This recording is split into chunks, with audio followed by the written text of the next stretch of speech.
ada kotoran yang kadang-kadang membuat kita daan konsentrasi ya, biasa karena hawa nafsu.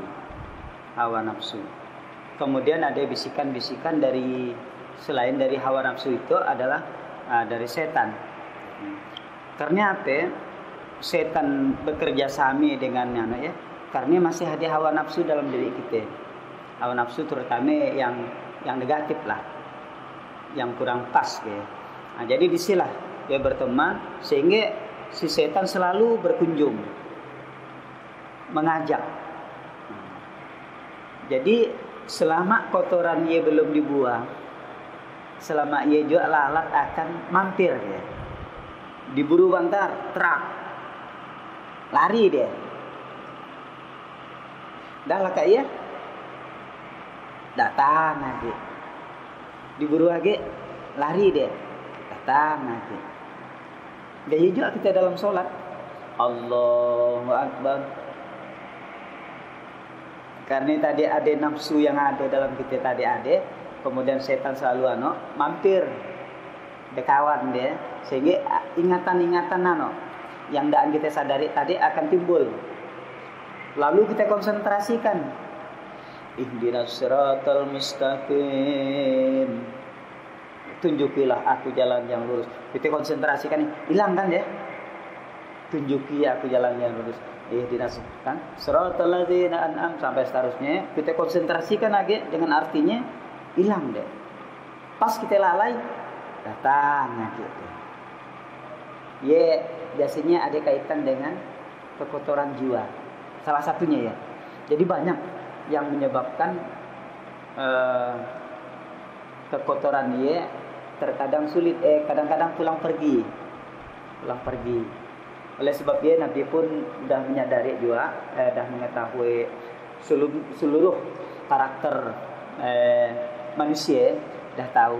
Makanya dia nyuruh bahwa kita itu katanya untuk khusyuk itu memang ada yang kadang 1/10, 1/10, ada yang 2/10, sampai ada yang 10/10.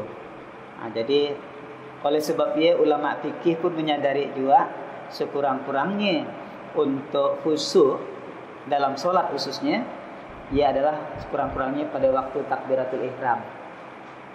Makanya sampai Imam Syafi'i membantu dengan lafaz niat, usolli fardhu zuhri arba'a raka'atin mustaqbilah sampai seterusnya, Allah, untuk yedi pada waktu ia untuk membusukkan khusus di waktu takbiratul ihram.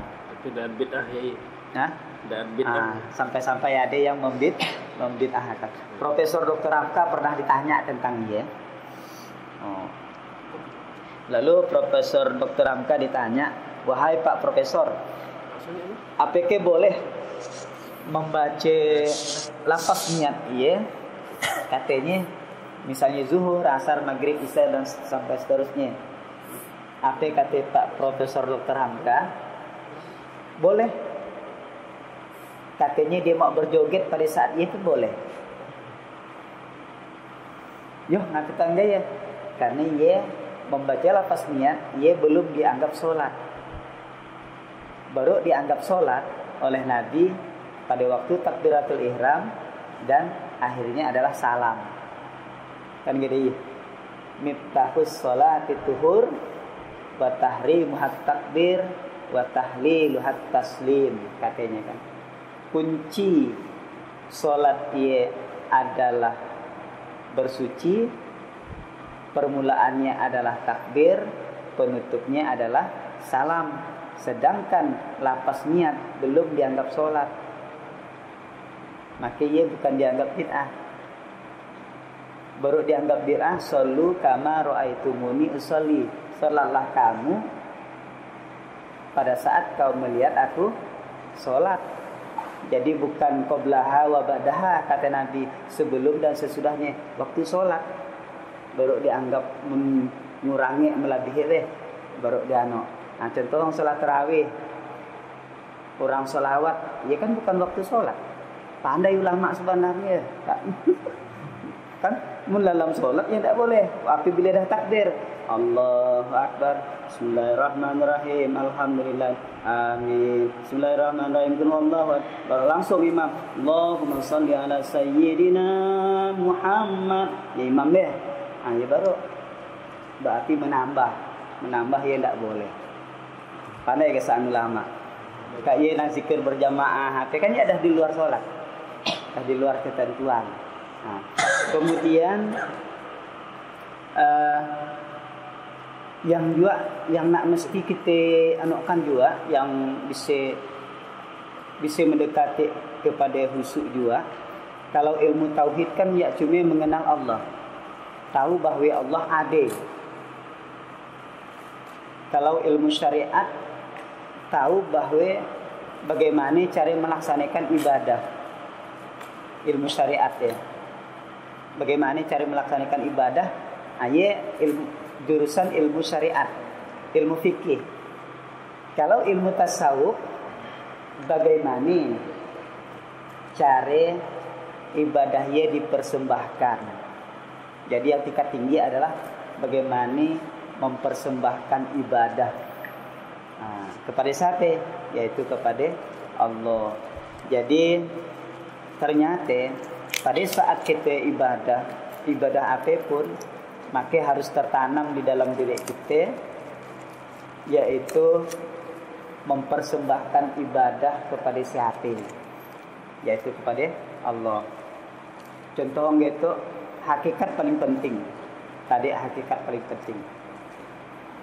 Misalnya rusak di dalam gerakan dan bacaan sholat, barangkali cuma rusak fisik, tidak masalah. Misalnya kita kurang sedikit lah dalam sholat, bacaan kurang sedikit, maka seakan-akan katanya para ulama memberikan misal gitu. Kita sholat ibaratnya ibadah, seakan-akan kita mempersembahkan seekor binatang, seekor sapi. Misalnya bacaan dan gerakan sholat kita misalnya sedikit ada rusak, mungkin telinganya korengan, mungkin kakinya ya rasanya mahatan lah, kemudian ekoknya rasanya rusak sedikit. Barangkali dengan mempersembahkan kita hadiahkan kepada Allah dalam permisalan maka mungkin masih Allah terima karena masih hidup.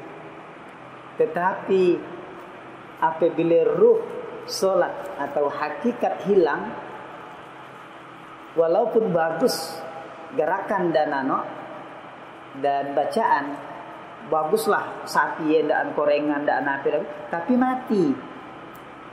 mati atau ingat-ingat pingsan gitu, maka mungkin ditolak persembahan kita terhadap Allah, kepada sang raja tadi.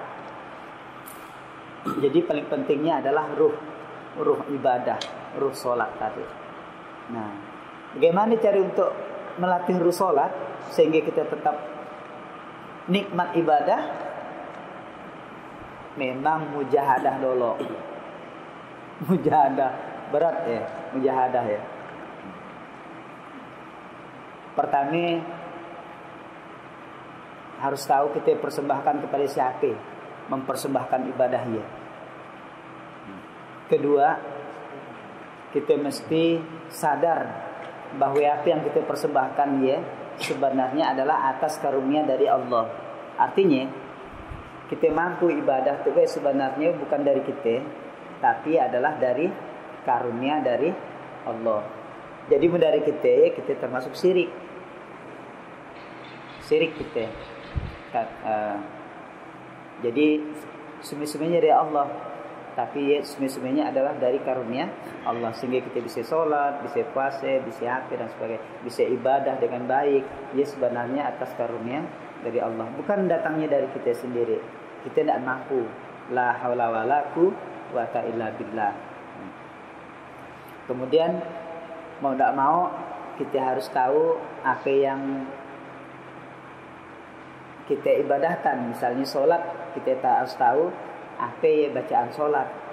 Sehingga kata Imam Al-Ghazali, apabila orang solat dan tahu dengan maksud bacaan dari arti yang dibacanya, samilah dengan dia orang gila katanya. Gimana indah deh?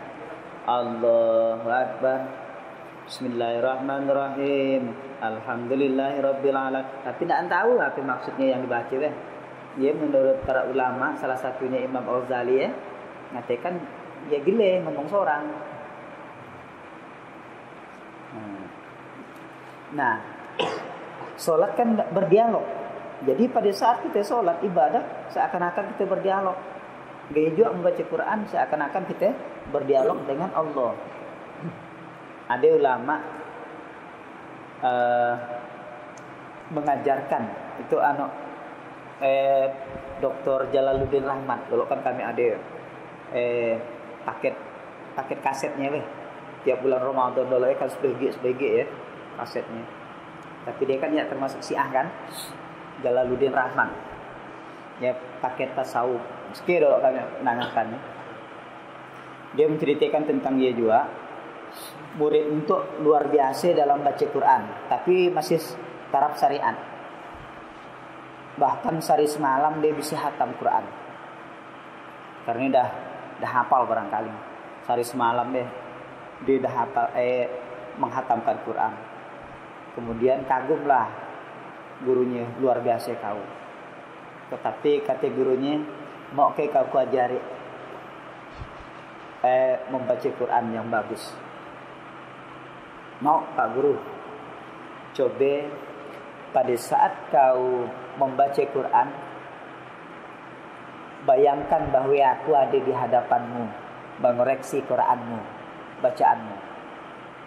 Kau ditanya lancar nih. Sekali dah dia dihayati ingin, dan telakakan di dalam sehari semalam hatam Quran.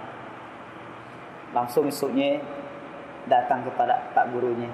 Pak Guru tidak mampu aku melakakkan hataman Quran sehari semalam. Cuma dapat 1/3 nak ambil. Kemudian setelah coba kau bayangkan kau baca Quran. Pada saat kau membaca Quran, seakan-akan Rasulullah merhatikan kau baca Quran. Sekali baru dibacanya dengan hayatan bahwa Rasulullah itu hadir di hadapannya untuk merhatikan bacaannya. Dia kan tidak berani nak cepat. Lalu tidak sampai separuh lakaan. Kemudian datang lagi suknya kau ajari yang terakhir. Pada saat kau membaca Quran, kau hadirkan di dalam hatimu Allah melihat kau membaca Quran. Allah melihat kau membaca Quran. Sekali baru dibacanya, dicobanya, dan sampai 3 lembar. Dan sampai 3 lembar. Dia dah tidak bisa berbuat apa-apa. Karena seakan-akan Allah hadir. Ialah yang disebut dengan hakikat. Dia dah merasakan kehadiran. Dah merasakan. Yang waktu nang cepat kan yang mana merasakan. Bantar dia. Sehari semalam lakak rahatam. Tapi kalau dirasakan, tidak sampai. Karena kan harus lambat, harus karena seakan-akan berdialog dengan Allah SWT. Nah, bagaimana ibadah kita supaya seakan-akan kita rasakan dia kehadiran, Allah. Kalau kita tidak dapat menggunakan, seakan-akan Allah yang memperhatikan dia. Dia dah lumayan dah ya, dah lumayan sekali. Sesuai dengan sabda Rasulullah yang kita sebutkan tadi.